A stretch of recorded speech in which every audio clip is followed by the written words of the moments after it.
सभी बच्चों को नमस्कार। आशा है आप सब अच्छे होंगे और घर पे रहकर पढ़ाई कर रहे होंगे।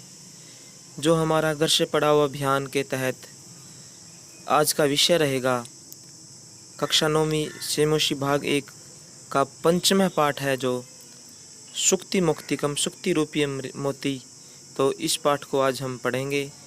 इसमें जो श्लोक हैं उनका सरलार्थ करेंगे। तो सभी बच्चे चैनल को सब्सक्राइब करेंगे।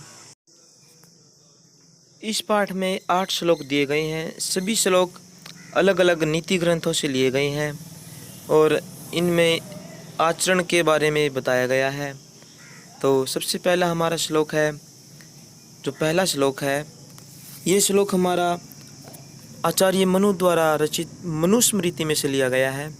तो श्लोक का जो मूल पाठ है, वृतं यत्नेन सरक्षेत वितमेति च याति च अक्षिणो वितत्तक्षिणो वृतस्तस्तु हतो हतः। अर्थात वृतम यत्नेन संरक्षेत।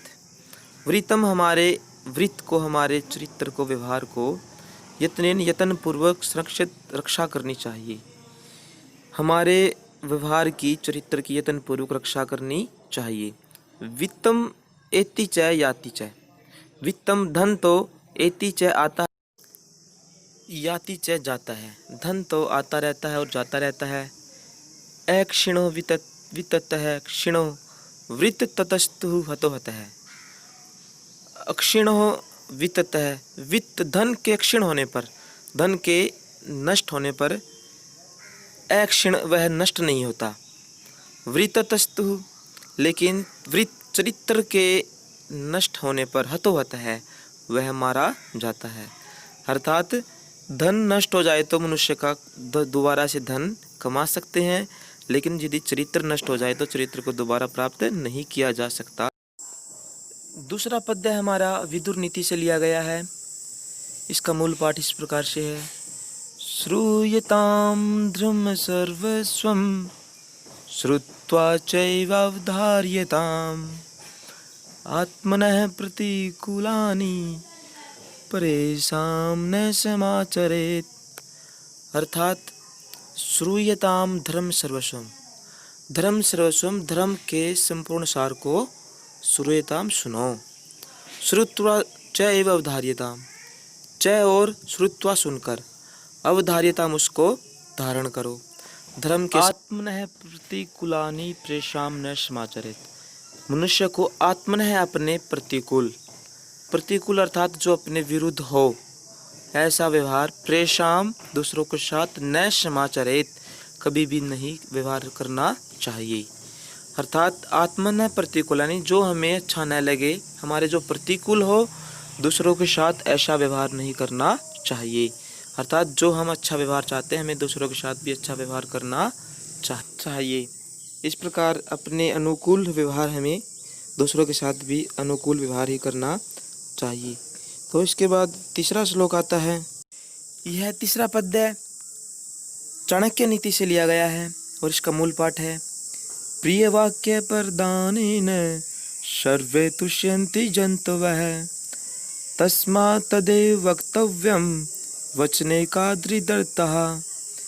प्रिय वाक्य प्रदानेन, प्रिय वाक्य प्रदान करने से, सर्वे सभी, जंतवः जंतु प्राणी, तुष्यन्ति खुश होते हैं, संतुष्ट होते हैं। अर्थात प्रिय वाक्य, मीठे वचन बोलने से सभी प्राणी, सभी जंतु खुश होते हैं। तस्माद तदेव वक्तव्यम, तस्माद इसलिए, तदेव वही, अर्थात प्रिय वाक्य ही वक्तव्यम बोलने चाहिए। वचने का दृढ़ता, वचने वचन में, प्रिय वचन बोलने में का कैसी दृढ़ता, कंजूसी। प्रिय वचन बोलने में कैसी कंजूसी, इसलिए हमें प्रिय वाक्य बोलने चाहिए जिससे सभी जंतु खुश होते हैं। इसलिए वही वाक्य बोलने चाहिए। वचन बोलने में, मीठी वाणी बोलने में कैसी कंजूसी। तो इस पद्य में हमें मधुर वाणी बोलना चाहिए, इसके बारे में बताया गया है।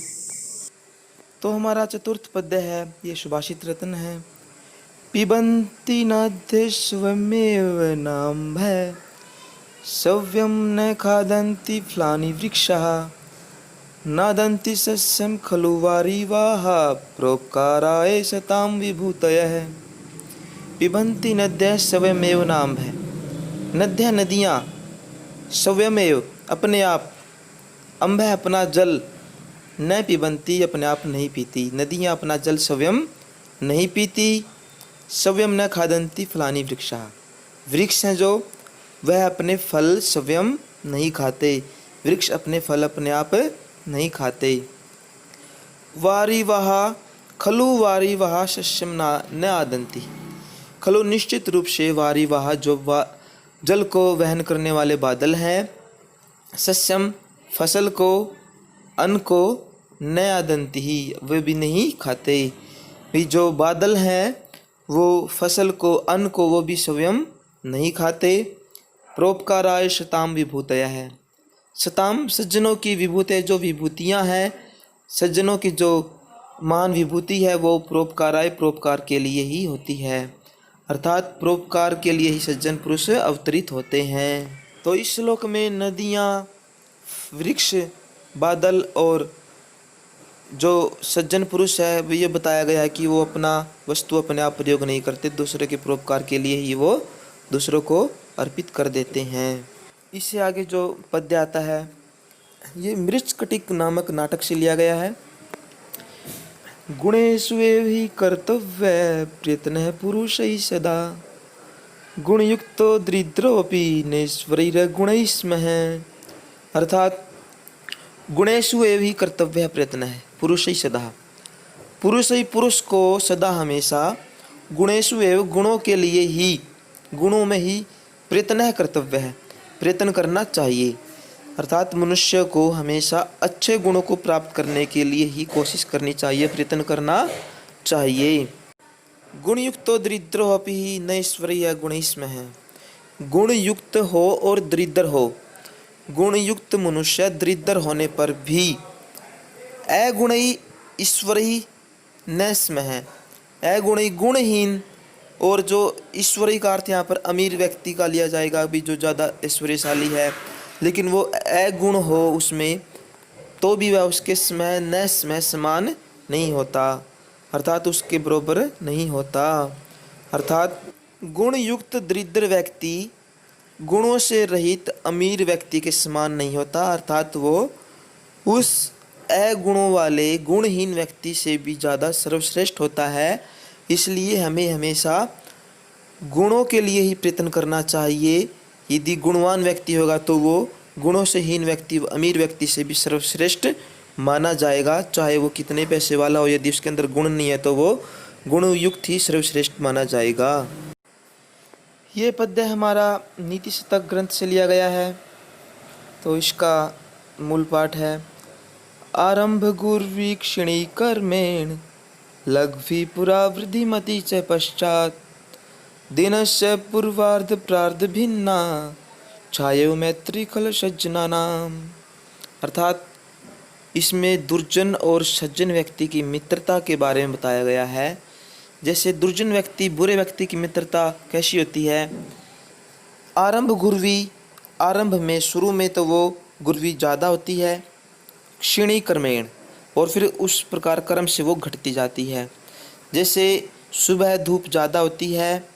दिनस्य पूर्वार्ध, दिन के पहले आधे भाग में, सुबह वाले भाग में छाया ज़्यादा होती है और सूरज बढ़ता जाएगा, धूप होती जाएगी, छाया घटती जाएगी। तो उसी छाया की तरह, दिन के पूर्वार्ध की छाया की तरह दुर्जनों की मित्रता शुरू में ज़्यादा होती है, फिर वो धीरे धीरे कम होती जाती है। और दिनस्य प्रार्ध भिन्नः लघ्वी पुरा वृद्धिमति से पश्चात, और जो सज्जनों की मित्रता होती है वो दिन के प्रार्ध भिन्ना, बाद वाले भाग की तरह। जैसे बाद वाली जो सूर्य की धूप होती है, पहले वो धूप होएगी तो वो धूप कम होती जाएगी, छाया बढ़ती जाएगी। तो वैसे ही सज्जनों की मित्रता लघ्वी पुरा, पहले ज़्यादा होती है, कम होती है, और वृद्धिमति, और फिर वो बढ़ती जाती है। लघ्वी छोटी होती है पहले मित्रता सज्जनों की, कम होती है, फिर वो धीरे धीरे उसके पश्चात वो बढ़ती जाती है। जैसे धूप ज़्यादा होगी और छाए होते होते फिर वो धूप कम होकर छाए बढ़ती जाएगी। तो उस छाया की तरह ही दुर्जनों की ओर छाये मैत्री खल सज्जना नाम, जो अंतिम पंक्ति में बताया है, छाया उसी छाया की तरह है, मैत्री मित्रता होती है, खल सजना नाम, खल दुर्जनों की और सज्जन सज्जनों की। अर्थात उस दिन के पूर्वार्ध और प्रार्ध भाग की तरह दुर्जन और सज्जनों की मित्रता होती है। जैसे दुर्जनों की पहले ज़्यादा होती फिर कम होती जाती है दिन के पूर्वार्ध की तरह, और दिन के प्रार्ध की तरह पहले छोटी होती है वो छाया, धूप ज़्यादा होती है, धूप कम होती जाएगी और उनकी मित्रता बढ़ती जाएगी और छाया बढ़ती जाएगी। उसी तरह छाया मैत्री खल सज्जना नाम, इस प्रकार दुष्ट और सज्जनों की मित्रता के बारे में बताया गया है।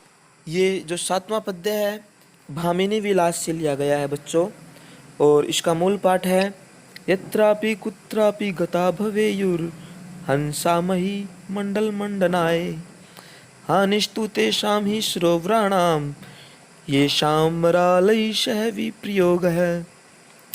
यत्रापि कुत्रापि गता भवेयु, अर्थात हंसा हंस, हंस मही मंडल मंडनाए, मही मंडल पृथ्वी को सुशोभित करने के लिए, पृथ्वी की शोभा को बढ़ाने के लिए हंस होता है जो, यत्रापि कुत्रापि जहाँ कहीं पर भी गता भवेयु जाए, हंस पृथ्वी की शोभा को बढ़ाने के लिए जहाँ पर भी जाए, उसमें हानिस्तु तेषां सरोवराणाम, हानिस्तु हानि तो तेषाम उन सरोवराणाम सरोवरों की ही होगी, भी नुकसान तो उन सरोवरों का ही होता है जहाँ पर वो हंस रहते हैं।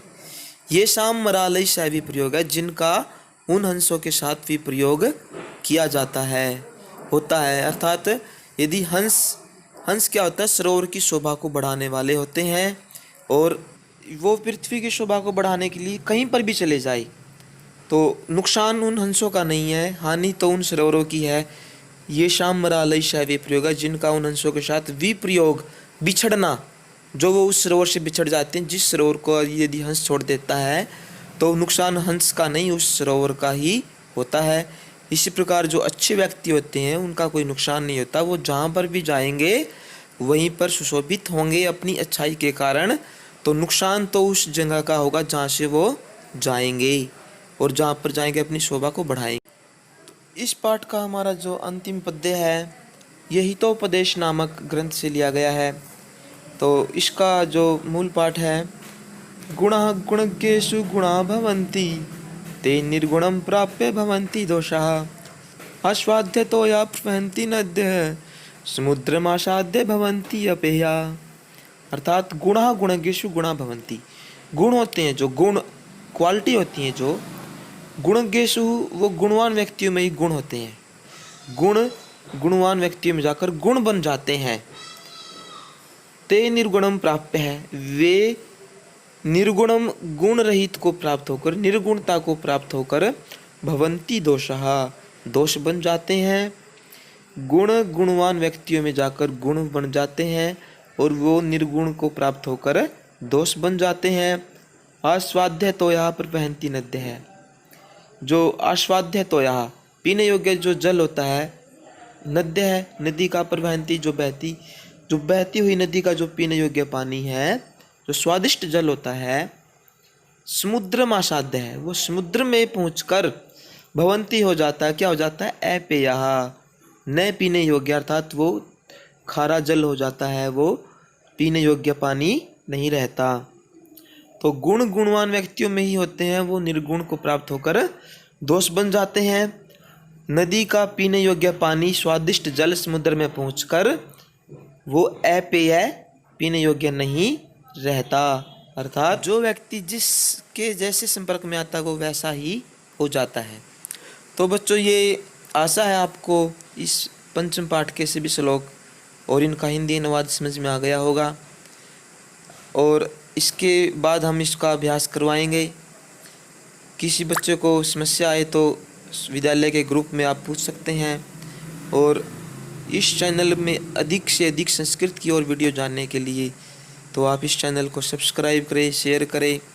तो आशा है सभी बच्चे सुरक्षित रहेंगे और इस कोरोना काल में अपने घर पर रहें, सुरक्षित रहें, सामाजिक दूरी को बनाए रखें, हाथों को बार बार धोते रहें, सोशल डिस्टेंस का प्रयोग करें और ज़्यादा से ज़्यादा घर पर ही रहे, बाहर कम निकले। तो इसी के साथ जय तु संस्कृतम जय तु भारतम, लिख तु संस्कृतम पठ